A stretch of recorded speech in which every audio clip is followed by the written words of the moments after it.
What's going on YouTube? You got Matt here, coach of the Montreal Melodic, bringing you our Week 5 battle for the WPL Season 6. Today we face off against a good friend of mine and the newest coach to the WPL, Nacho, aka Nacho Everyday Trainer, aka the coach of the Detroit Terribles.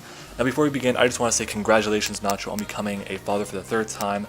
I hope you have a happy life with the rest of your family. Okay, just all love, man. Okay.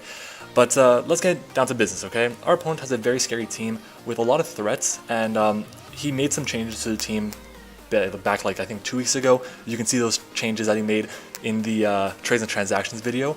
That should have been up last week, I think it was, 2 weeks ago, whenever it was. Anyways, I'm the one who does the trades and transactions on the WPL YouTube channel, so make sure you go subscribe to that and check out all the other content that we produce there for you guys. Anyways, let's go over the team matchups, and you guys might have heard we made some transactions as well, so we'll get into that after. But our opponent has a very scary team with Tyranitar, Florges, Alolan Marowak, which is a Z user, Mienshao, Dredagon, Tangela, Megamanectric, Excadrill, which is his Z captain, Necrozma, which is another Z user, Alomomola, and Xatu. Now, his team is very difficult to prep for because he has a lot of things he could bring. I know he's going to bring Sand with T-Tar and Excadrill. He's going to bring Megamanectric, probably there's like a 90% chance that he does because I don't really have the best answer to electric types. Alolan Marowak, it's really good against me because I don't have much to resist his stab, and it hits super hard, but it's just too slow, so the only thing it can really do is beat my Bronzong now. As you can see, I have a Bronzong on my screen, so I'll get into transactions after. His Necrozma is great because we don't have a Dark type, so that can be very, very threatening.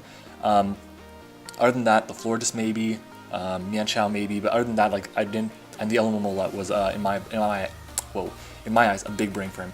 But anyways, let's get into our team because we did make some transactions. So we have our Naganadel, which is our Z user, Arcanine, our Z captain, Landorus-T, our Z user, Vaporeon, Heracross, Ditto, Megaladius, Slurpuff, Lycanroc, Dusk. And then our new additions, we dropped a Tier 4 Magneton for a Tier 4 Bronzong. And then we dropped, what was it? Murkrow for Electivire, which is Tier 5. So our electric type is a bit faster now. We can't really trap steel types like we could before. We do get another rocker with Bronzong, which is great. I did need another rocker. We do have our second psychic type, which kind of sucks. We are a little bit weak to Dark and Ghost, but I think Bronzong was very necessary to have because we need a Trick Room user, and it's just a great Pokemon overall. And yeah, so let's get into what we brought this week. So this week we brought a very not interesting team, but very classic team. So to start off, we have Herahorde here, our Heracross, which is.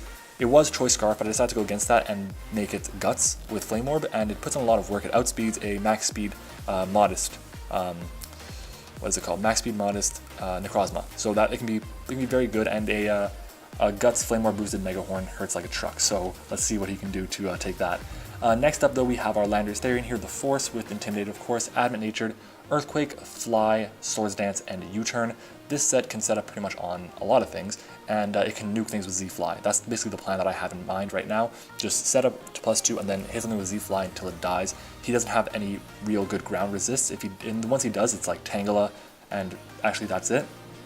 But other than that, well, and Xatu, but Xatu doesn't appreciate Z-Fly, or a regular Fly, that is.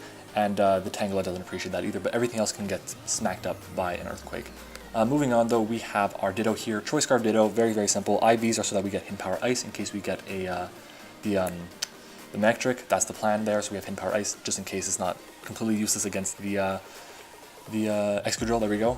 And yeah, next up we have our Latias. I don't want to go too much in depth about this one because it's a very special set, and I think I'm going to bring it again in case we do a rematch because it didn't really do much this game. So let's see if we can keep that hidden. Next up though, we have our Naganadel. It is Assault Test this week. We have U-Turn, Dual Stab, and Draco, and Sludge Bomb, and then Fire Blast. And yeah, nothing really special, just meant to kind of lure in the T-Tar so I can then get into my Heracross and then just hit things hard with the Close Combat or the Earthquakes. And then finally we have our Culver Berry Bronzong. It is Culver Berry this week because I felt like I needed it for the what is it called, T-Tar, but I'm realizing. Like I realized halfway through the battle, like, oh my god, wait, he could beat Never-Ending Nightmare, Shadow Claw, Excadrill, so that like is not very helpful. I should have probably been Cassive, I think is the berry, or the anti-ghost berry. But anyways, we have Earthquake, Heavy Slam, Shadow Ball, and Psych Up. Psych Up here is the key because our opponent can't, like if he wants to set up with his Necrozma, that's perfectly fine by me, but he's probably going to set up with Iron Defense, Calm Mind, Rest or Moonlight, and then Store Power. And if he goes Store Power, then we can get our free Psych Up on the Bronzong and then hit him even harder than he can hit us back with the Psych Up with the stored power than we can with the Shadow Ball. So that's the plan there. Anyways, let's get into the battle, guys, because you have waited long enough. And yeah, so I'm gonna lead off with my Naganadel. I predict him to lead off with his Nacho, and I'm thinking he's Choice Scarf, so I'm gonna go for my U-turn and let me hit play.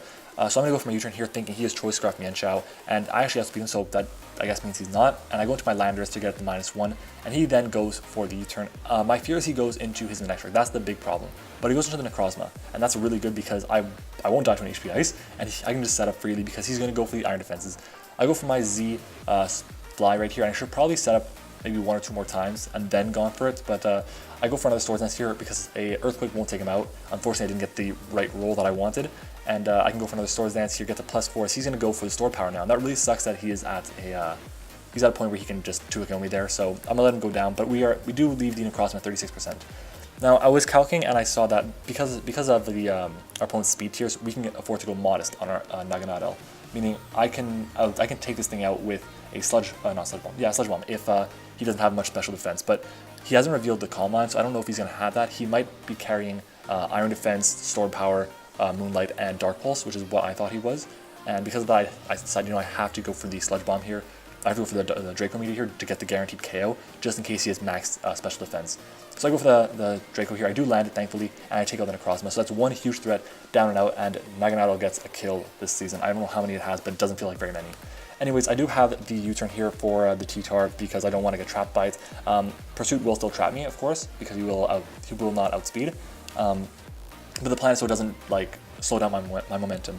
So I go for the U-turn here, and he's gonna go for Pursuit. That's perfectly fine, and he crits me. So the crit did matter, unless he was Choice Banded Adamant, which I don't think he was. But I go into my Heracross as a free switch, and I can go for the Earthquake now. Nothing resists it, and it does a ton of damage to that Florges. I do now get my burn off from the Flame Orb, and I am Guts, so a Guts Earthquake should take out everything on his team. Anyways, so we get the KO there on the Mienshao, and he's gonna send in his Excadrill here. And the Excadrill, I don't know what it wants to do. I do think it has Aerial Legs, and that's why I switched out to my Bronzong here, because I felt like he was going to go for that. But he went for the Earthquake, and I could have lived that, and then I could have just proceeded to destroy the rest of his team with Heracross. But he goes for the Swords Dance as I go for my Earthquake here, and that's perfectly fine to me as long as he doesn't have sub. I can't let him sub up. But he goes for the Never-Ending Nightmare here, and takes out our Bronzong. I don't think I would have KO'd if we were Castleberry, but that's on me. But I go into my my Imposter Ditto here, Nacho, fitting for, we're playing against Nacho. This is Nacho Excadrill, and we just go for 4 Earthquakes, and we can take him out because we will outspeed everything. We are Choice Scarfed, and if he goes into his T-Tar before the Manectric, then we do guaranteed outspeed the Manectric no matter what. I think, I don't know, it depends on his spread, I guess, for the Excadrill. But we do take out the Manectric here, and the T-Tar will come in, and we'll be able to finish that thing off too. So GG to Nacho as we pick up a 3-0 win. Make sure to answer the common question of the day, guys, by the way, which is what is the hardest weather to beat? For me, sand is without a doubt the hardest thing because just the sand Pokemon themselves, Excadrill, T-Tar, Lycanroc Day, Hippowdon, Gigalith, they're all either really bulky or hit really hard, so it's really hard to deal with.